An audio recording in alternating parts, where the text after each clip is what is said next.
2020 के बाद करोड़ों नए ट्रेडर्स ने सोचा कि शेयर मार्केट में पैसा कमाना आसान है, लेकिन अब रियलिटी सामने आ गई है। कई कंपनियों के फिगर्स बताते हैं कि रिटेल ट्रेडिंग का बूम खत्म हो चुका है। क्या आपने भी इसे देखा है, या क्या आप अब इसे समझना चाहते हैं कि ऐसा क्यों हो रहा है? 2020 के बाद जब इंटरेस्ट रेट्स कम हुए तो सोशल मीडिया पर शेयर ट्रेडिंग को लेकर बहुत बड़ी हाइप बनी। तो लाखों नए लोग पहली बार शेयर मार्केट में इन्वेस्ट करने आए।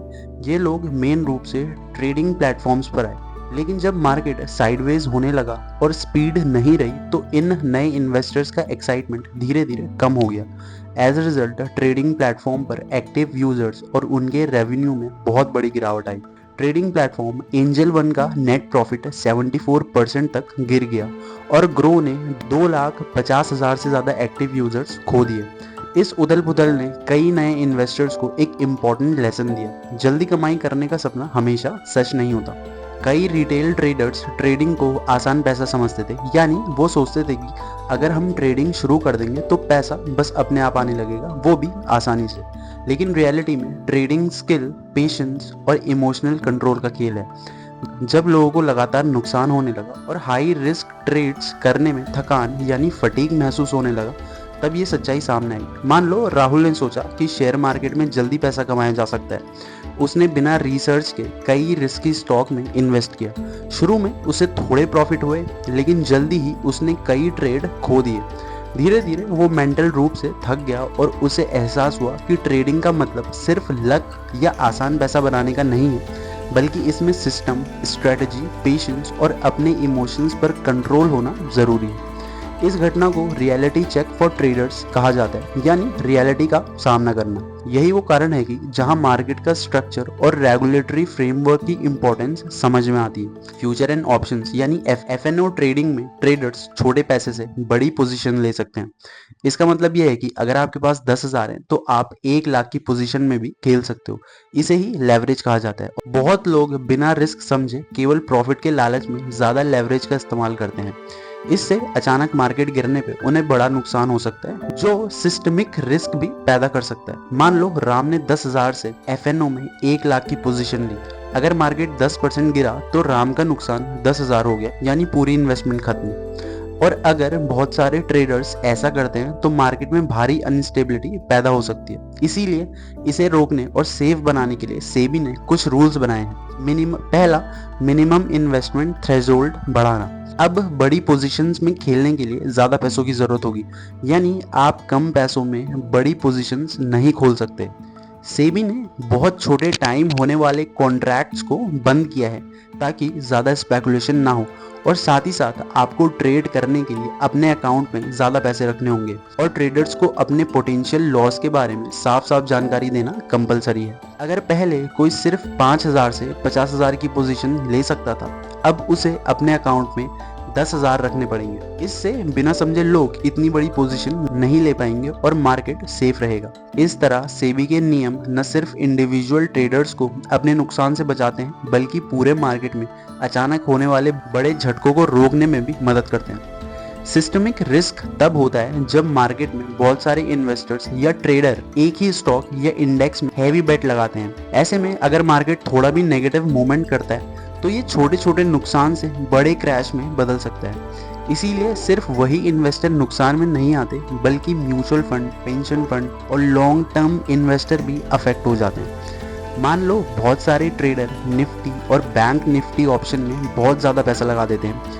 अगर अचानक मार्केट में हल्की गिरावट आती है तो सारे इन्वेस्टर्स अपनी पोजीशन बचाने के लिए शेयर बेचने लगते हैं।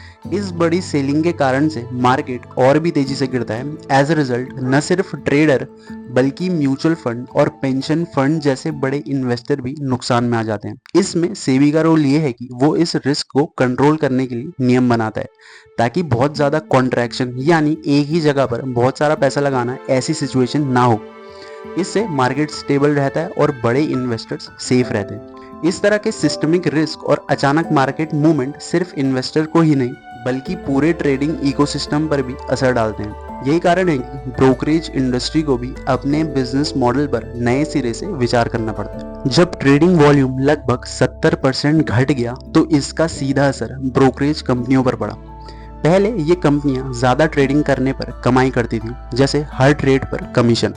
लेकिन ट्रेड कम होने से उन्हें अपने बिजनेस मॉडल पर फिर से सोचने के लिए मजबूर होना पड़ा। यानी रिटेल ट्रेडिंग खत्म नहीं हो रही है, लेकिन ब्रोकर्स अब अलग अलग तरीके से पैसा कमाने और कस्टमर्स को जोड़ने पर ध्यान दे रहे हैं। इसका मतलब है कस्टमर को इन्वेस्टमेंट के बारे में सिखाना, अच्छे डेटा और एनालिसिस देने वाले टूल्स अपने प्लेटफॉर्म पर ऐड करना, हर इन्वेस्टर के रिस्क और ज़रूरत के हिसाब से एडवाइस देना।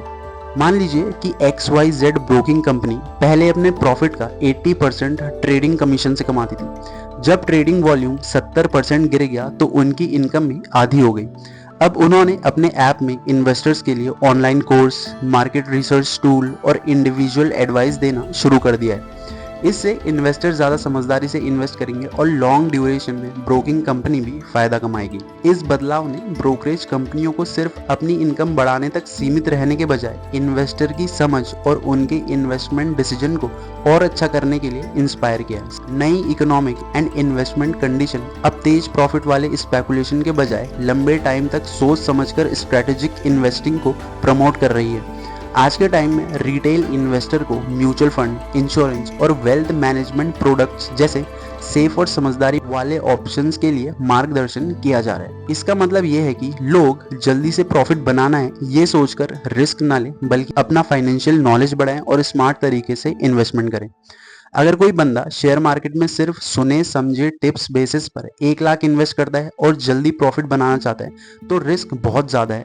वहीं अगर वही बंदा 1 लाख रुपए म्यूचुअल फंड SIP में इन्वेस्ट करता है और हर महीने थोड़ी अमाउंट डालता है तो 10 से 15 साल में ये अमाउंट सेफ और कंपाउंडेड प्रॉपर्टी में बदल सकती है। इसी तरह इंश्योरेंस और वेल्थ मैनेजमेंट प्रोडक्ट्स भी लंबे टाइम में फाइनेंशियल सेफ्टी प्रोवाइड करते हैं। इसीलिए सिर्फ जल्दी प्रॉफिट कमाने की सोच के बजाय लॉन्ग ड्यूरेशन में सोचकर इन्वेस्ट करना ही सेफ और समझदारी भरा ऑप्शन है। सेबी का इंटरफेरेंस सिर्फ नियम कानून बढ़ाने के लिए ही नहीं है, बल्कि इसका मेन गोल जुआ जैसी ट्रेडिंग को स्ट्रेटेजी बेस्ड इन्वेस्टमेंट में बदलना है और हाइप और अफवाहों पर बेस्ड इन्वेस्टमेंट को एडुकेशन और रिसर्च पर बेस्ड इन्वेस्टमेंट में बदलना है। इससे इंडिया में इन्वेस्टमेंट का कल्चर ज्यादा हेल्दी और स्टेबल बनता है। पहले कई ट्रेडिंग स्टॉक्स में लोग सिर्फ फिल्मी खबरें या सोशल मीडिया टिप्स देखकर पैसा लगाते थे, लेकिन अब सेबी ने इन्वेस्टर कैलकुलेटर, रिसर्च रिपोर्ट और एजुकेशनल मटेरियल्स का यूज करके अपने इन्वेस्टमेंट डिसीजन लेते हैं। इसका मतलब है कि लोग अब सोच समझकर और स्ट्रेटेजी के साथ इन्वेस्ट कर रहे हैं, ना कि केवल उम्मीद या अफवाह पर। इससे मार्केट में विश्वास बढ़ता है, गलत इन्वेस्टमेंट की संभावना कम होती है और लॉन्ग ड्यूरेशन में इन्वेस्टर को फायदा मिलता है। यानी सेबी का काम सिर्फ नियम बनाना नहीं, बल्कि इन्वेस्टर की सोच और इंडियन इन्वेस्टमेंट कल्चर को सुधारना भी है। पहले रिटेल ट्रेडिंग सिर्फ रिस्क उठाने और सडन प्रॉफिट कमाने की सोच पे होती थी। लोग जल्दी जल्दी शेयर खरीदते और बेचते थे बिना ज्यादा रिसर्च या डेटा के, बस इस उम्मीद में कि अचानक कोई बड़ा प्रॉफिट हाथ लग जाएगा। इसे हम थ्रिल सीकिंग कह सकते हैं, यानी ट्रेडिंग को रोमांच और एक्साइटमेंट के रूप में देखना। लेकिन अब टाइम के साथ और मार्केट में इंफॉर्मेशन बढ़ने के साथ साथ इन्वेस्टर धीरे धीरे स्मार्ट और इन्फॉर्म्ड डिसीजन ले रहे हैं। इसका मतलब ये है कि अब लोग शॉर्ट टर्म सट्टेबाजी यानी स्पेकुलेशन पर कम ध्यान दे रहे हैं और लॉन्ग टर्म इन्वेस्टमेंट और फंडामेंटल एनालिसिस पर ज़्यादा ध्यान दे रहे हैं। इस बदलाव के पीछे कई कारण हैं। Internet, real time data, online trading platform के कारण इन्वेस्टर अब आसानी से स्टॉक्स, म्यूचुअल फंड और दूसरे इन्वेस्टमेंट ऑप्शन का एनालिसिस कर सकते हैं। लोग अब इन्वेस्टमेंट के रिस्क और प्रॉफिट को समझते हैं और इमोशंस में बहने के बजाय डेटा पर भरोसा करते हैं। लॉन्ग टर्म इन्वेस्टमेंट से न केवल स्टेबल प्रॉफिट मिलता है, बल्कि कंपाउंडिंग इंटरेस्ट पे इंटरेस्ट का फायदा भी मिलता है। आने वाले टाइम में इंडिया के इन्वेस्टमेंट सिनेरियो में रिटेल ट्रेडिंग ज़्यादा सोच समझकर और स्मार्ट स्ट्रेटजी के साथ होने लगेगी, जिससे ये मार्केट ज़्यादा स्टेबल, प्रोफेशनल और मैच्योर बनेगा। विद दैट सेड, वीडियो में इतना ही। दोस्तों, अगर वीडियो पसंद आया हो तो वीडियो को लाइक, शेयर और चैनल को सब्सक्राइब करना ना भूलें। More informative content is on the way. Thanks for watching.